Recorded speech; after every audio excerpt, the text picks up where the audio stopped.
So class 12th का हमारे पास मैथ्स का important question inverse trigonometric function से find the principal value of tan inverse cos 3π/2। देखो कैसे फाइंड करेंगे, सबसे पहले हमें ये पता होना चाहिए कि इसको सॉल्व कैसे करते हैं।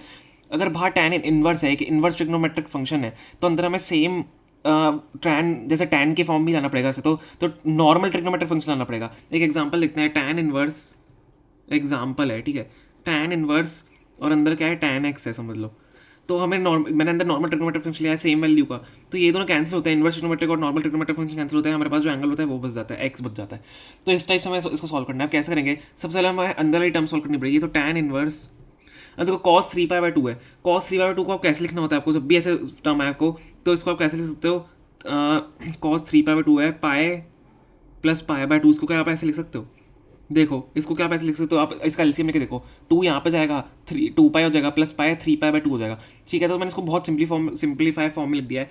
तो क्या हो जाएगा, tan इनवर्स cos, अब देखो पाई/2 है, cos पाई/2 है, तो cos पाई/2 में आप लिख देंगे, ठीक है। cos पाई, ये पाई हट जाता है, बस ये वाली टर्म ले लेते हैं, जो ये वाली टर्म है ना पाई/2 वाली, इसलिए मैंने सिंप्लीफाई इसलिए किया ताकि हमें एंगल जो है रियल एंगल मिल जाए जो कि डिफाइन कर सकता है। तो cos पाई/2 हम ये वाला एंगल ले लेते हैं, cos पाई/2 हो गया।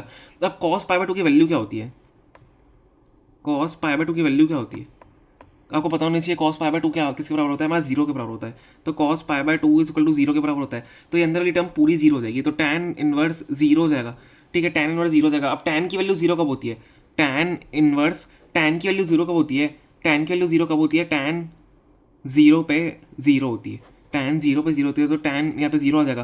तो मैं आपको क्या बताते हैं, आप यहाँ पे ये वाला एग्जांपल देखो कि tan हमें इनवर्स ट्रिग्नोमेट्रिक फंक्शन मिल गया और सेम वैल्यू का हमें अंदर नॉर्मल ट्रिग्नोमेट्रिक फंक्शन मिल गया, तो ये दोनों वैल्यूज कैंसिल हो जाती है, हमारा क्या आंसर आ जाएगा, 0 आंसर आ जाएगा। तो इस आपका क्वेश्चन का आंसर ही 0 है। समझ में आ गया, ठीक है। हमने बहुत ईजी तरीके से किया, अगर समझ में नहीं आया वीडियो को वापस देखो, अगर फिर भी नहीं आया कमेंट सोचो, आपको रिप्लाई जरूर करेंगे। Okay, thank you so much for watching.